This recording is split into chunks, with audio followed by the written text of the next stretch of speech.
Durante siglos, los increíbles relatos recogidos en la Biblia han sido la base del monoteísmo. En las anteriores entregas, hemos visto el papel que jugaron los patriarcas, el Éxodo y la ley. Nos formulamos nuevas preguntas sobre cómo Josué conquistó la tierra prometida de Canaán y reconsideramos la importancia del rey David y el rey Salomón.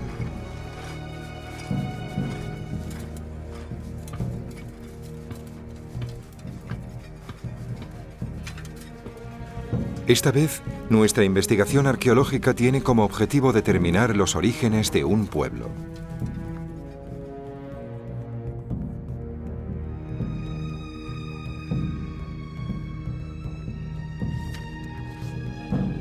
¿Quién fue ese pueblo a quien la Biblia llama los hijos de Israel?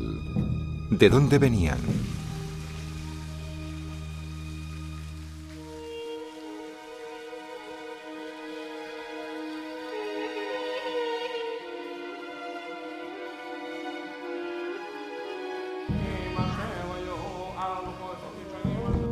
El avance en la investigación nos llevará por el camino de otro Génesis, el de los autores de un libro del que brota una religión, el judaísmo, y que inspiró dos más, el cristianismo y el islam. Tres religiones que adoran a un Dios único.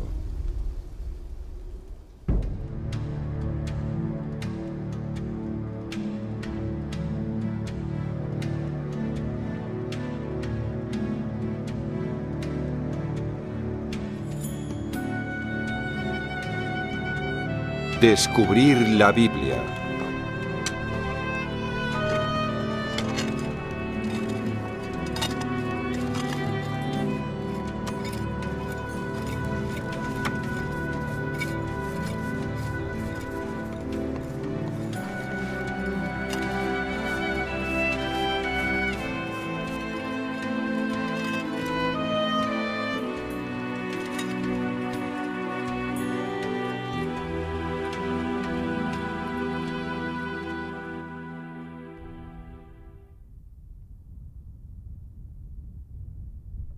Tel Megiddo.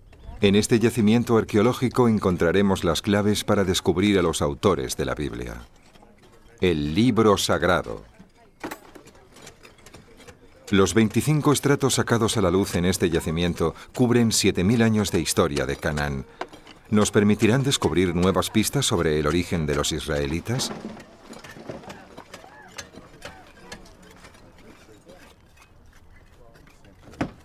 Con ese fin, seguiremos a dos investigadores, Israel Finkelstein y Neil Silverman, que están escribiendo un libro que reexamina los relatos que se recogen en la Biblia, estudiándolos con las más modernas herramientas arqueológicas.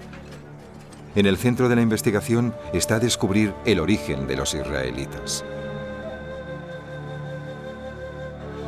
En las tres anteriores entregas, estos investigadores ya demostraron que el éxodo, la huida de Egipto, no había dejado huellas y que la tierra de Canaán nunca fue conquistada militarmente.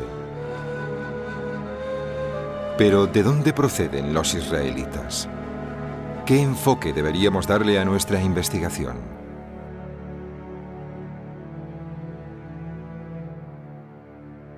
En el Museo de El Cairo se conserva una estela en la que se describe una campaña militar que el faraón Menepta dirigió contra Canaán. La información que contiene puede ser vital. Los príncipes están postrados implorando piedad. Canaán ha sido limpiada de toda maldad. Ashkelon ha sido tomada.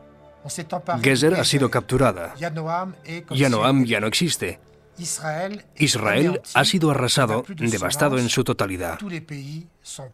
Todas las tierras unidas están pacificadas.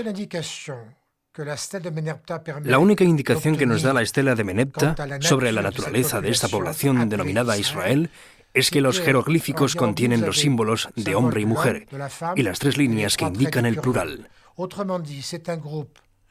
En otras palabras, la estela hace referencia a un grupo seminómada que aún no se ha asentado en un lugar fijo, un grupo que se va moviendo sin tener un territorio propio que les pertenezca, y eso es todo lo que sabemos.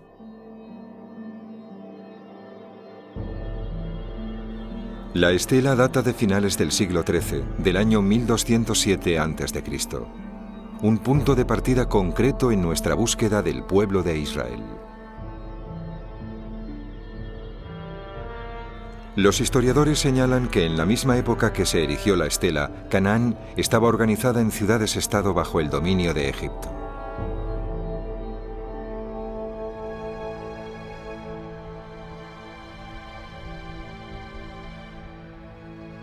En los estratos del yacimiento de Meguido, que corresponden a este período, se han encontrado restos de una floreciente ciudad.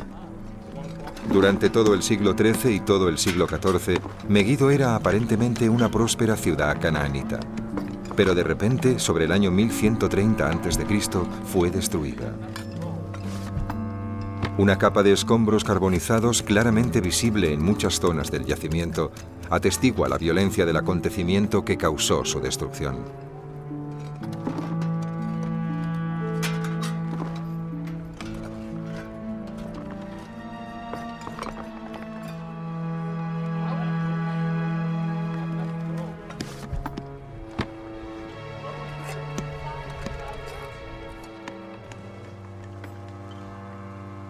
Meguido es solo el destello de una imagen mayor que refleja la destrucción de la cultura canaanita. Otros lugares también fueron incendiados: Hazor, Lachish, Bethel y Meguido. Pero no al mismo tiempo. Algunas de estas ciudades cayeron en el siglo XIII. Otras resistieron unos años más y otras fueron destruidas en el siglo XII a.C. Tardaron cerca de un siglo en arrasarlas completamente. ¿Quién lo hizo y por qué?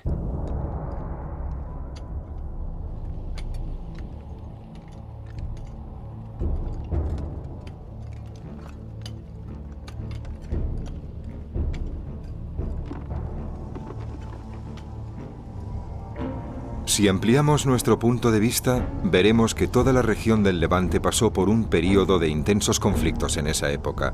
Egipto ya no era la potencia de días pasados y había perdido una a una sus colonias más lejanas. Los hititas, que controlaban Asia Menor y el norte de Siria, desaparecieron, igual que la civilización micénica y sus monumentos. En cuanto a las ciudades-estado del Levante, fueron todas barridas. El paisaje político de Canaán cambió radicalmente. ¿Cómo ocurrió?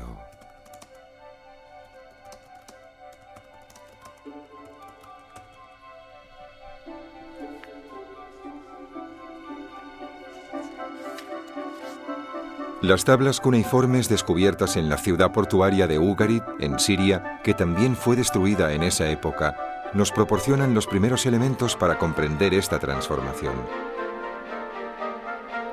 Estos textos revelan un clima de miedo y confusión. Una vez descifradas, estas tablas proporcionaron pruebas sobre las causas de esta agitación. Hammurabi, el último rey de Ugarit, escribió al rey de Alasilla, la actual Chipre: «Padre, los barcos del enemigo han llegado, han quemado nuestras ciudades y han sembrado la destrucción por todas partes». ¿Qué temible enemigo era capaz de dar un vuelco así al mundo antiguo? ¿Quiénes eran estos invasores llegados del mar? La arqueóloga Ayelet Gilboa está excavando un yacimiento de la costa norte de Tel Aviv. Ella nos comenta la explicación más ampliamente aceptada por los expertos. Una de las principales posibilidades, y también de las más lógicas, apuntaría a lo que conocemos como movimientos de los pueblos del mar, que tras 100 años de investigación aún continúan formando un grupo de pueblos muy poco conocido. Se cree que vinieron de algún lugar del oeste, puede que de Grecia, quizás Anatolia, que nos queda al oeste, posiblemente Chipre, y se asentaron en esta región, en la costa del Levante. Entre esos pueblos, los más célebres, los más famosos son los filisteos. Conocemos a los filisteos por la Biblia, pero además de ellos había otros grupos de pueblos del mar. Sabemos sus nombres gracias a principalmente los documentos egipcios y también por algunos documentos canaanitas entre ellos. Y había muchos pueblos, como Siquila, Shardana, Luca, Ecuesh y muchos otros nombres, difíciles de situar desde un punto de vista arqueológico. ¿Qué nos cuentan las distintas fuentes canaanitas y egipcias?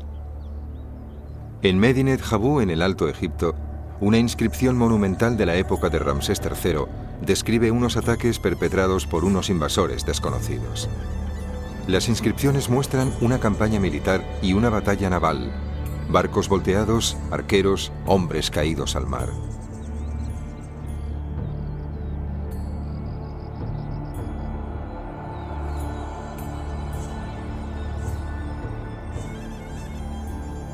Los adversarios de Egipto están claramente representados.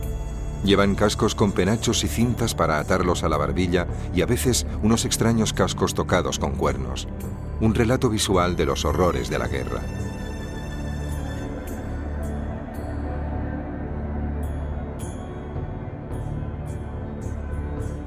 En menos de un siglo, el XII, los pueblos del mar ocuparon toda la costa.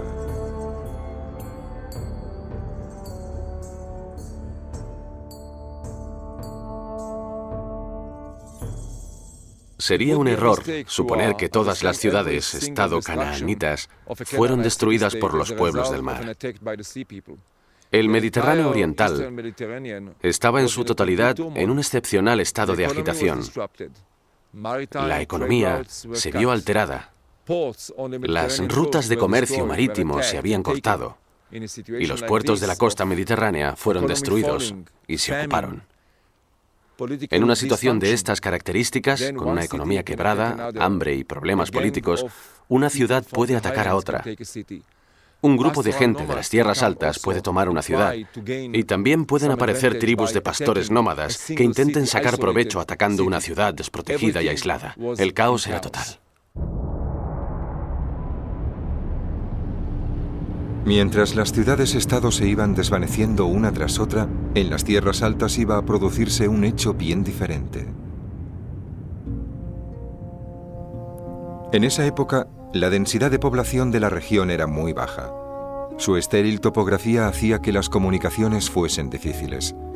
Era una zona cerrada, el escenario ideal para una génesis o un nacimiento.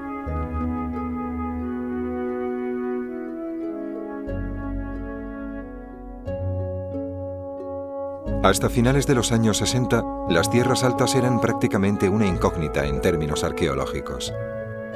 Tras la guerra de 1967, Israel pasó a administrar estos territorios.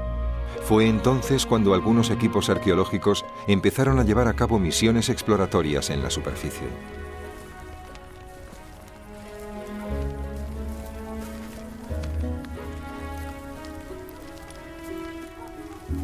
Los investigadores estudiaron el territorio metro a metro, realizando una meticulosa recogida de material en superficie. Cualquier pista de asentamiento o paso humano podría ser de gran utilidad.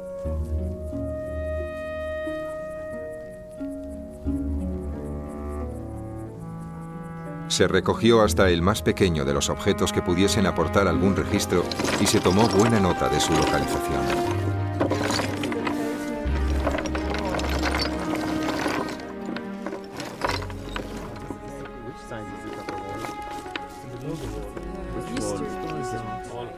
Una tarea que requería elevadas dotes de observación, criterio y sistematización, seguidos de un análisis certero. Con los datos recogidos, se escogieron los sitios en los que se iban a realizar las primeras excavaciones. Este tipo de investigación sigue una metodología estadística. La situación de los restos y las concentraciones de fragmentos se transfieren a un mapa de la zona. Esto permite formular el modelo de ocupación de un territorio determinado, el tamaño de los asentamientos, su número y su evolución en el tiempo.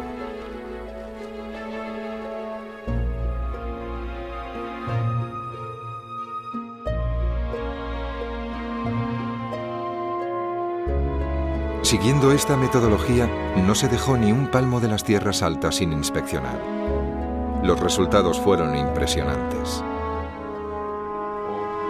Entre los siglos XII y X a.C., casi 250 pueblos ocupaban las tierras altas del centro de Canaán. Y sin que se encontrase la más mínima pista de conquista militar. Fue una transformación social gradual, pero a pesar de ello, radical.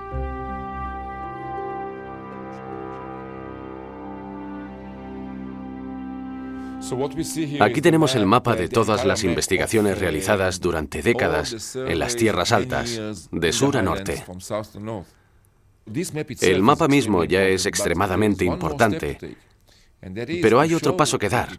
Se trata de mostrar y estudiar este mapa, contrastándolo con el mapa del periodo anterior y el del periodo posterior. Entonces se ve el proceso, y eso es lo realmente increíble, porque en la Edad de Bronce tardía son muy escasos, hay muy pocos asentamientos. En todas las tierras altas, unos 30. Y luego, después de un periodo de tiempo muy corto, vemos una auténtica oleada de asentamientos, ya que aparecen unos 250 lugares por toda la zona. Este flujo marca el nacimiento del primer pueblo de Israel.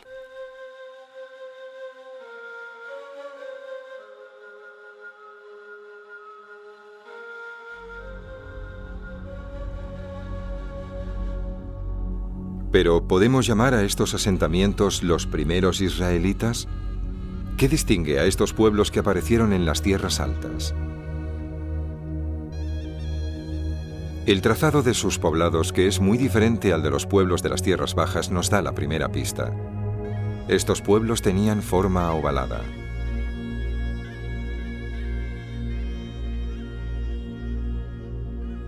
La principal actividad de sus habitantes era la ganadería. Para acercar al ganado y para protegerlo durante la noche se usaba una zona completamente cerrada. ¿Por qué la forma ovalada del asentamiento? Esta configuración es parecida a la de los asentamientos beduinos descritos por los primeros exploradores que entraron en los desiertos de Judea y Transjordania.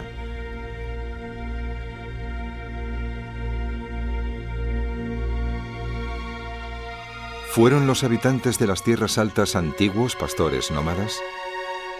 ¿Cambiaron sus tiendas por refugios permanentes? Y de ser así, ¿por qué?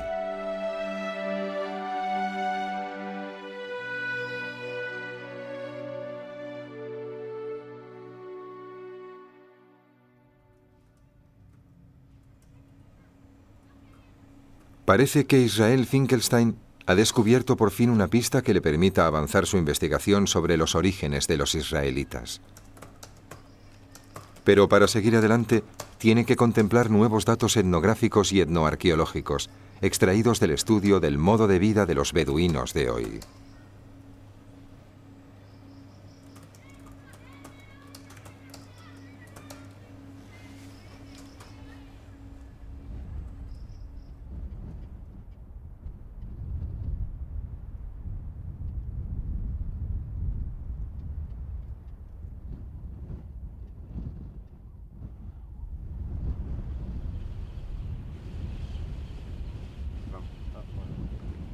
حياك الله في وادي رم درينك تي بدوين. Thank you. لو سهلا تفضل. شكرا. عفوا. شكرا.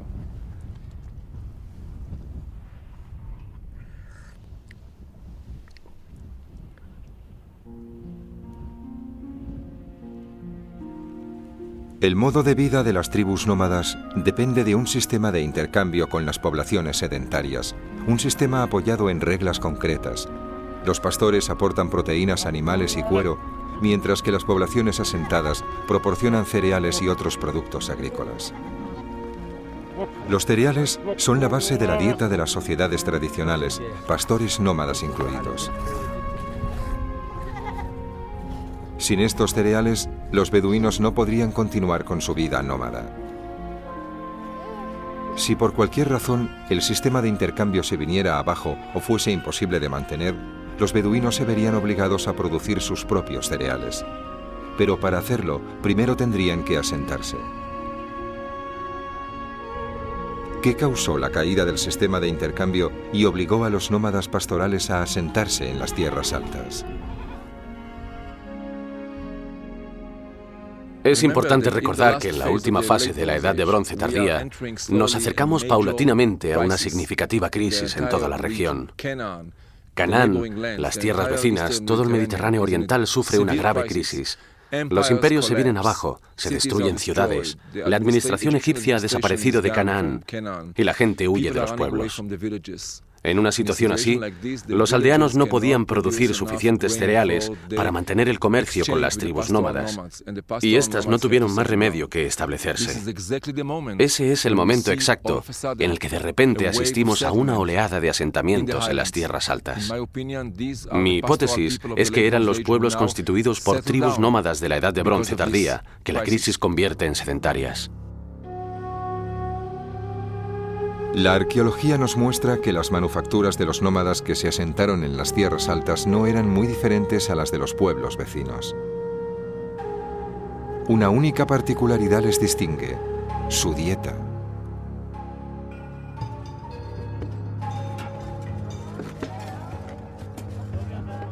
En ninguna de las excavaciones arqueológicas de las tierras altas se han encontrado nunca huesos de cerdo. ¿Qué puede significar este hecho? ¿Qué razones pueden explicar esta peculiaridad?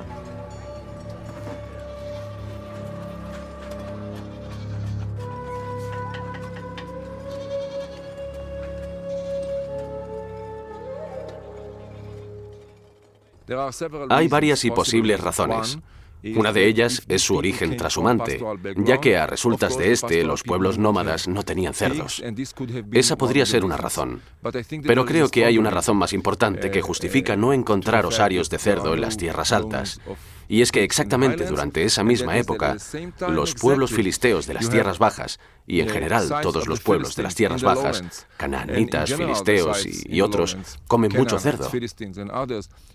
Así que la distinción entre la gente de las tierras altas y de las tierras bajas podría haber llevado a una contraposición entre el nosotros y el ellos. Ellos comen cerdo, nosotros no. Pero eso no es todo. Las tierras altas donde se asentó un pueblo que se abstenía de comer cerdo no eran un territorio homogéneo. Al sur, la vegetación era escasa y las lluvias muy inconstantes. Además, su árido suelo no soportaba una explotación agrícola consistente.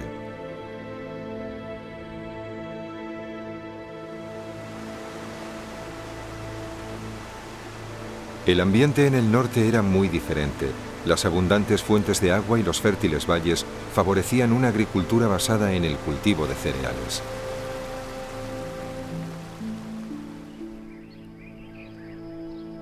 Pero no solo en los cereales, sino también en los olivares y las viñas.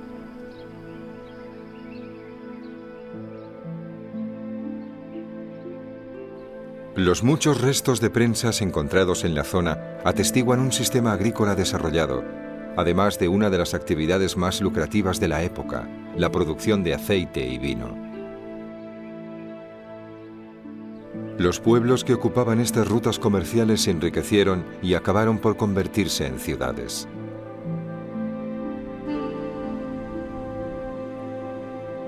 Estos dos ecosistemas explican la emergencia de dos entidades diferenciadas, una en el norte que se convertiría en el Reino de Israel y otra en el sur que se convertiría en el Reino de Judea. Muchos arqueólogos han buscado sin éxito algún rastro del reino unificado de David y Salomón, tal como se describe en la Biblia. ¿Existió un reino así alguna vez?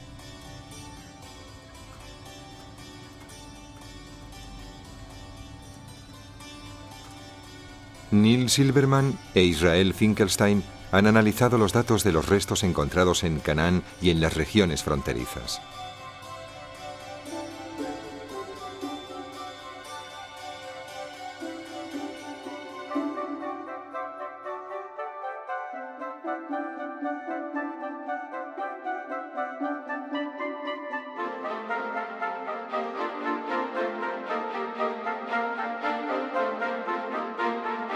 Dos inscripciones en concreto han arrojado algo de luz a su objeto de estudio.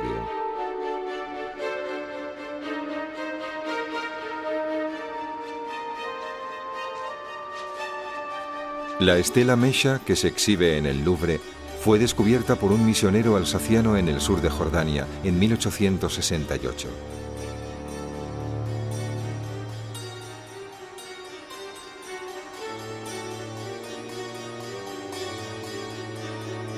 La inscripción dice que la erigió el rey Mesha de Moab para agradecerle una victoria contra el reino de Israel al dios Kemosh.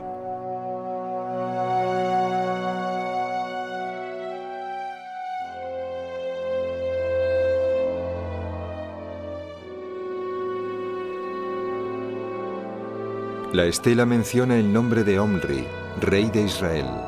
Data del siglo IX a.C.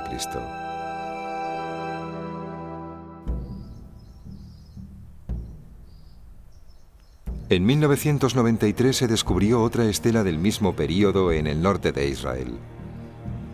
En ella se dice que el rey Hazael de Damasco mató al rey de Israel, Jehoram, y al rey de Judea, Ahasia, de la casa de David.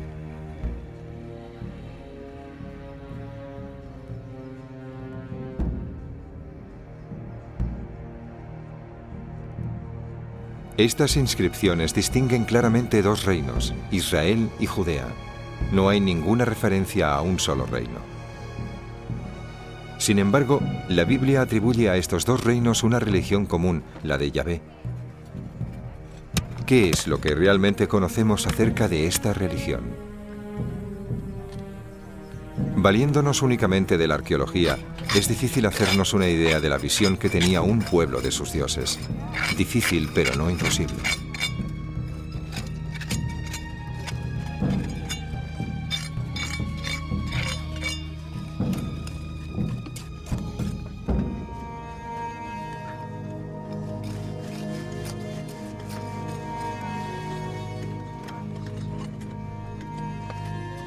Las excavaciones llevadas a cabo en diferentes yacimientos, tanto en el norte como en el sur, han descubierto una gran variedad de objetos consagrados al culto. Diosas de fertilidad con sus respectivos compañeros y encarnaciones animales de las divinidades.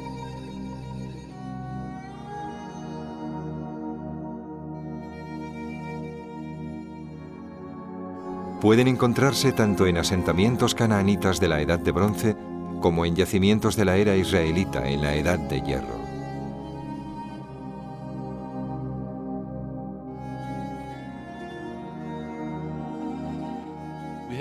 Tenemos muy poca información sobre su religión. De la poca que tenemos, yo he publicado algunos datos. En el kibutz de Samir, en la zona de Galilea, no muy lejos de aquí, vi que sus habitantes tenían una figura de bronce de un toro sobre un altar. Les pregunté dónde habían encontrado ese toro, que era muy bonito, de unos 18 centímetros de largo, un toro precioso. Un miembro de kibutz, un soldado que se ejercitaba en las colinas del norte de Samaria, lo había encontrado en una colina. El toro, como es sabido, es el símbolo de Baal, el dios más importante del panteón de Canaán. Y también de él, el dios que rige el culto canaanita, pero también está relacionado con el dios israelita, especialmente en la parte norte del país. El toro, el becerro de oro, es asimismo el símbolo de los templos de Dan y Bethel durante el periodo israelita, es decir, que notamos que existe un nexo de unión entre la religión canaanita e israelita.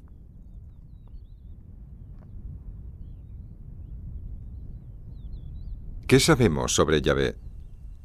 Algunos versos bíblicos atestiguan el culto a un dios del desierto del sur, pero adorado también en el norte con fervor similar.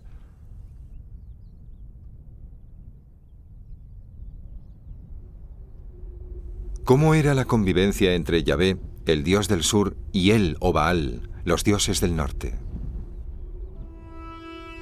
Si damos crédito a los restos encontrados por toda la zona, parece que bastante buena. Sin embargo, la Biblia asegura que era conflictiva. El episodio más conocido de este conflicto es sin duda el del becerro de oro, que tuvo lugar mientras Moisés recibía las tablas de la ley de Yahvé en el monte Sinaí.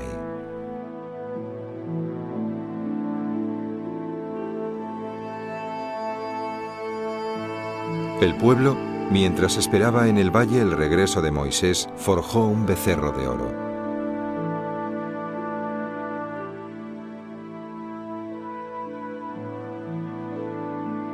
Como en otros pasajes similares del Antiguo Testamento, el ídolo acabó siendo destruido y Yahvé triunfó.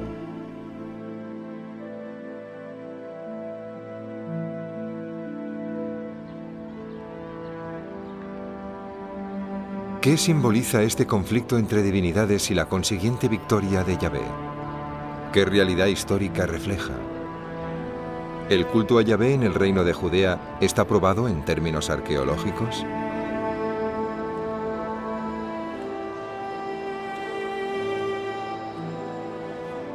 En el Museo de Israel, en Jerusalén, podemos ver dos amuletos que datan de alrededor del año 600 a.C. Fueron descubiertos al sudoeste de la ciudad vieja de Jerusalén.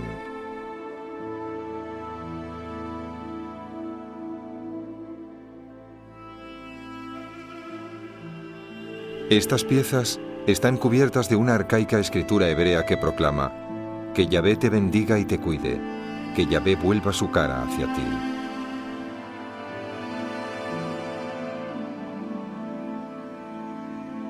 Este texto se parece mucho al que encontramos en el versículo bíblico más antiguo.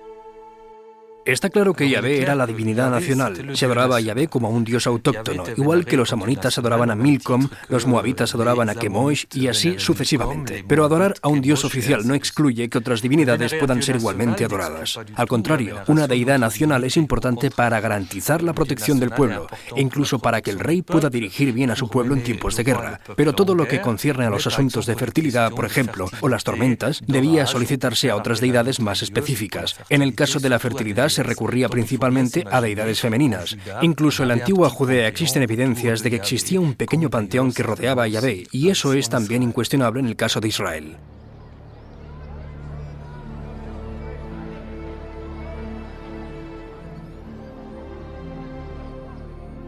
Demos un repaso a la situación. En el año 722 a.C., los ejércitos asirios aniquilaron el reino de Israel, el reino del norte, haciendo que un gran flujo de refugiados llegara a Judea. Al mismo tiempo, la economía de Judea crecía y este pequeño reino se convertía en un estado legítimo y próspero. Un siglo después de la caída del reino de Israel, el rey de Judea, Josías, aprovechó la caída del imperio asirio para conquistar los territorios del norte. Los refugiados del reino del norte trajeron consigo sus tradiciones y sus religiones. Sin embargo, el plan de Josías imaginaba un pueblo unido, una sola nación. El objetivo de Josías se llevó a cabo en diferentes fases. La primera fue el descubrimiento de un libro atribuido a Moisés y unió a la población con las leyes que éste contenía. Dejando a un lado la verdad histórica de este acontecimiento, se cree que este libro hallado se correspondería con el quinto libro de la Biblia, el Deuteronomio. Una de las ideas más importantes del libro del Deuteronomio es la centralización del culto. Dice que todo el pueblo de Israel debe adorar a un Dios y solo a un Dios en un solo lugar. Así que reclama una nación adorando a un Dios en un solo templo.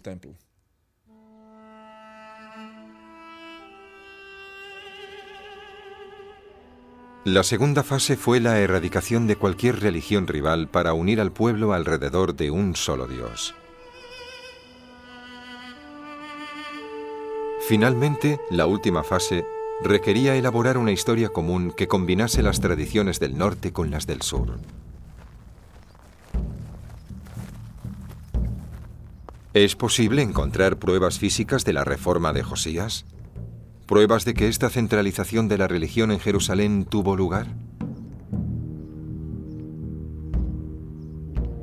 El templo de Arad, en el Negev, construido en el siglo VIII a.C., se levantó en el interior de una fortaleza.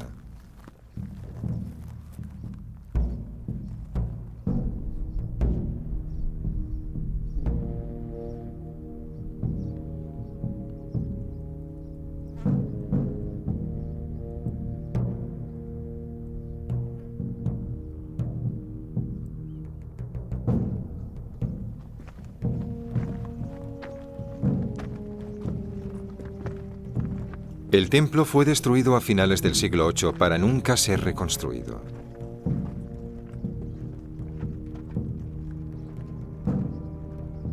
Se construyó siguiendo el modelo de los templos que habían sido erigidos en Canaán durante siglos, un modelo cuyo origen se remonta a la Edad de Bronce tardía. En el patio interior, que era abierto al público, encontramos la zona consagrada a los sacrificios.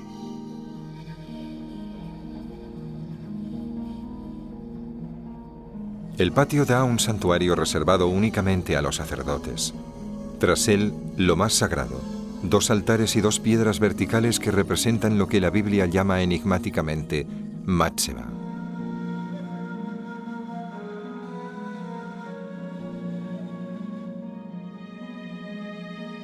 Este templo es un lugar de adoración como los que existían en las afueras de Jerusalén en el siglo VIII.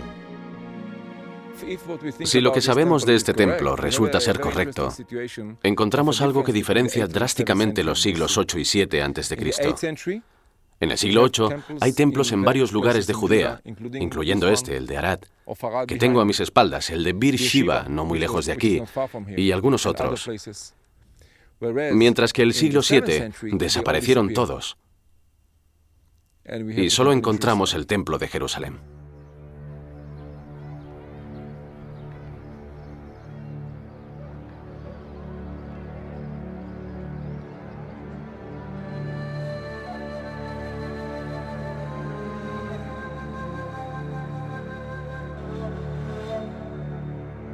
La Biblia presenta la declaración de Josías a los ancianos de Judea y Jerusalén. Pasemos a cuestionar la naturaleza de este libro en toda esta historia.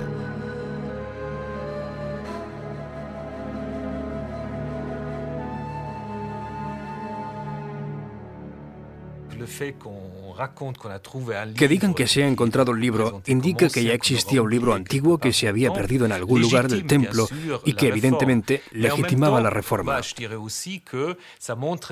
Pero al mismo tiempo demuestra que la reformulación de la religión judía iba a cimentarse a partir de ese momento en un libro que se convertiría en la base de una nueva religión.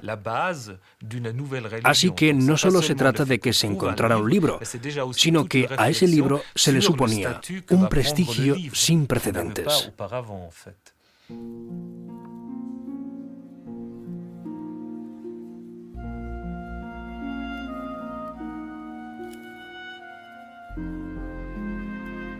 Para continuar con nuestra investigación, debemos tener presente una cuestión muy importante: la escritura.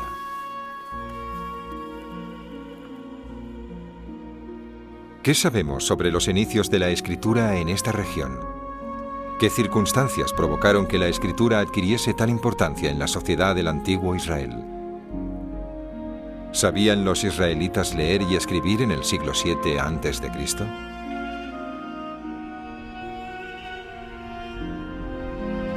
Nuevamente debemos recurrir a la arqueología para dar con las respuestas.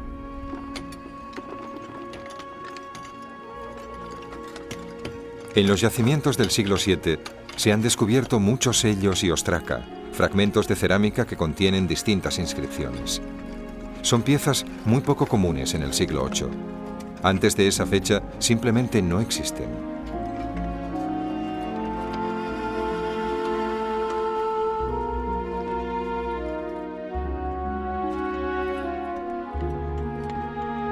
Estos breves textos nos hablan de asuntos económicos o administrativos. Trazados por los escribas, nos proporcionan pruebas del desarrollo y la centralización de Judea, entonces un súbdito más de Asiria. Este hecho se corresponde con un fenómeno más bien común. El surgimiento de un Estado generalmente va acompañado de la expansión de la escritura. En un ostracón del siglo VII, un trabajador se queja a las autoridades sobre el robo de una prenda de ropa. ¿Cómo prueba este texto que se produjese entonces una revolución? Antes del siglo VII a.C., parece claro que los israelitas eran analfabetos. De hecho, deberíamos decir que el analfabetismo no era una categoría en la que la gente pensara en absoluto. La sociedad entonces no le daba ningún valor. En el siglo VII, la escritura empieza a extenderse por todas las clases de la sociedad israelita. Escriben los sepultureros, los oficiales de la armada, los jornaleros, una gran variedad de gente perteneciente a todos los estratos de la sociedad empieza a escribir y parece que también a leer. Y la expansión de la escritura en el antiguo Israel, en ese momento, indica que con la escritura se inició un proceso de alfabetización en Israel. Y claro, este arranque sería vital para que emergiera un texto sagrado escrito y del que emanase la autoridad.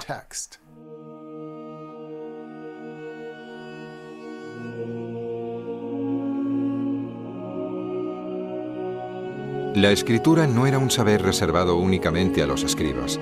Por supuesto, las lecturas públicas del libro descubierto en el templo no demuestran el nivel de alfabetización de la población de Judea, pero muestran la función que la palabra escrita había alcanzado entre la ciudadanía del siglo VII.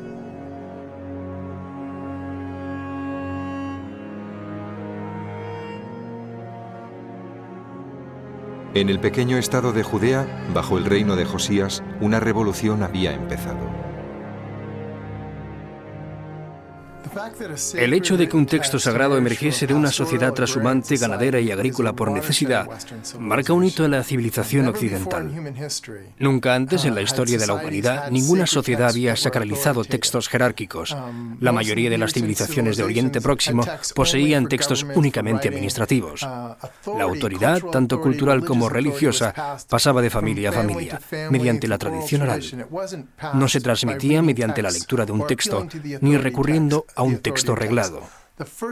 Con las reformas religiosas de Josías, con su invocación al poder reglamentario de un texto escrito, vemos como por primera vez en la historia de la humanidad se deposita la autoridad en un texto.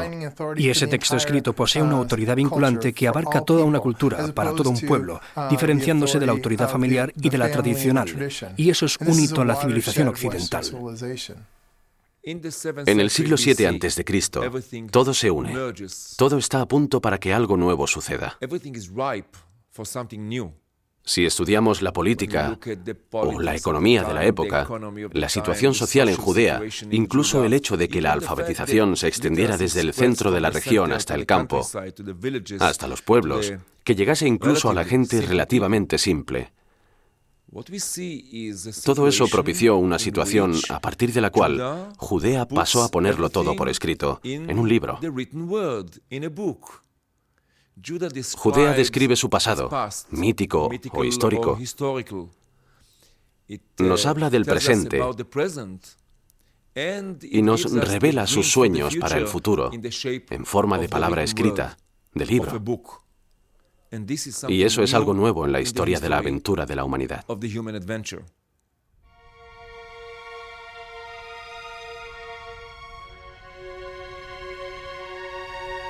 Basándose en la legitimidad cimentada sobre una ley y una historia comunes, Josías pudo dirigir a su pueblo hacia su ambicioso plan.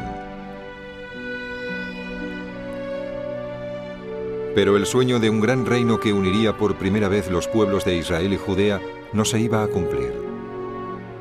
Josías murió antes de poder hacerlo, asesinado por el faraón Necao II. Su muerte apenas ocupa unas líneas de la Biblia, y lo peor aún estaba por llegar.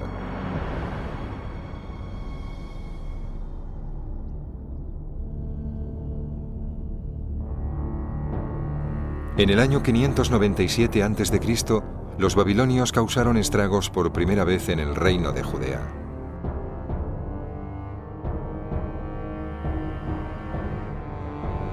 Once años más tarde, Nabucodonosor entró en Jerusalén.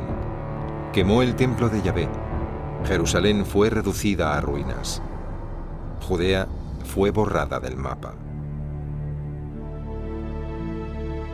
Una proporción significativa de la población rural se quedó en Judea bajo el yugo de Babilonia. Siguiendo la línea de la política imperial, algunos de los habitantes fueron exiliados a Babilonia.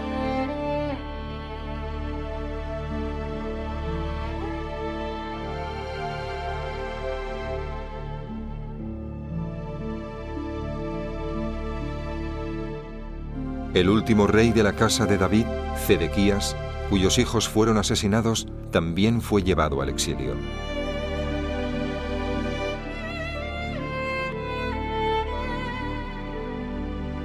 La élite cultural de las ciudades Los sacerdotes y los escribas fueron desterrados a los márgenes del Tigris y el Éufrates.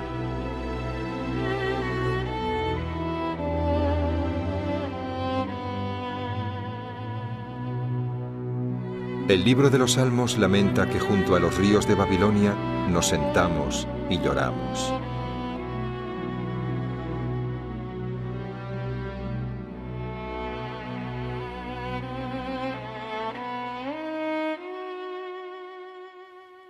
El exilio manifiesta en realidad una situación de una crisis excepcional, porque todos los pilares sobre los que se basaba la identidad de un pueblo desaparecieron. Ya no había templo, ya no había rey, ya no había país y ya no había unidad territorial.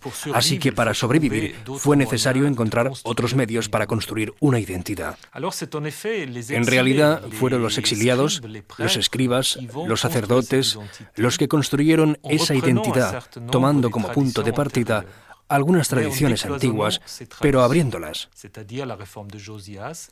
Es decir, la reforma de Josías se convertiría en el símbolo del templo que acabó transformándose en una sinagoga. Poco a poco, Moisés reemplazaría al rey y la Torá reemplazaría al país. A través de este trabajo de escribir y reescribir, el judaísmo se concebiría en la forma concreta que tomó durante el dominio persa, bajo Ezra el sacerdote.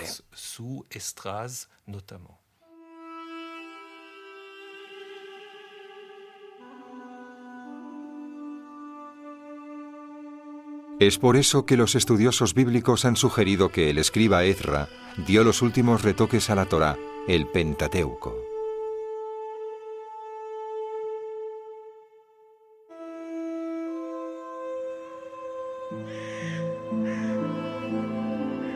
Nos acercamos a la conclusión.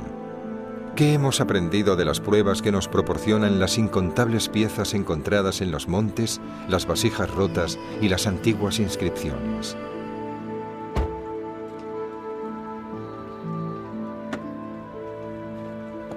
Estamos en el Departamento de Teología de la Universidad de Lausanne.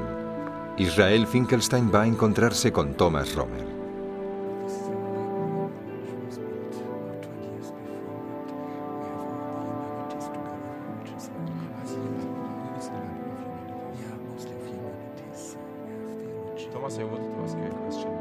La época en la que los arqueólogos se tomaban la Biblia al pie de la letra y en la que la investigación textual hacía caso omiso de las pruebas materiales ya es historia.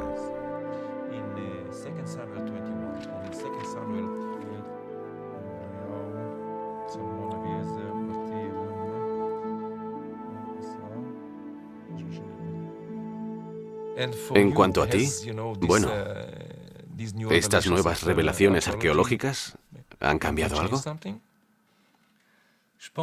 Creo que hay que distinguir entre la forma final de la Biblia, que se ha convertido en la base no solo del judaísmo, sino de las tres religiones monoteístas importantes, y los orígenes de la Biblia hebrea. Lo que creo que es importante es la cuestión de los orígenes. Ya no se trata del deambular de Abraham o David. El cambio más significativo es la constatación de que había una voluntad política en este origen. Déjame darle la vuelta a tu pregunta. ¿Cómo ves tú la Biblia hebrea? ¿Cómo la definirías? De algún modo, empecé a sentirme más cerca de los autores del texto, porque entendía mejor cuáles eran sus necesidades, sus frustraciones o los problemas a los que se enfrentaron. Así que antes que nada, diría que ahora me siento más cerca del texto, y eso me da una mejor imagen de mi propia identidad, como israelí y como judío, y también como miembro de una civilización más amplia, que puede llamarse civilización occidental, judeocristiana o como se crea conveniente. Así que siento ambas cosas.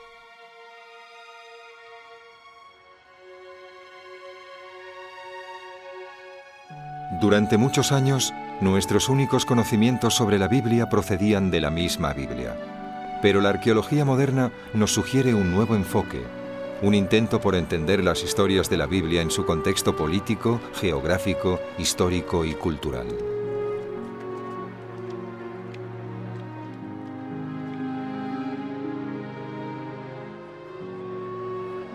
Cuando se escribió el texto bíblico, estaba en juego la invención de un linaje, el establecimiento de una ley y la afirmación de una promesa mesiánica. Todo eso estaba relacionado con un libro que en el exilio se convirtió en un país que iba cambiando, una tierra que podía copiarse, estudiarse, compartirse y celebrarse. Este día del calendario judío se llama Simchat Torah, el regocijo de la Torá o la celebración del libro.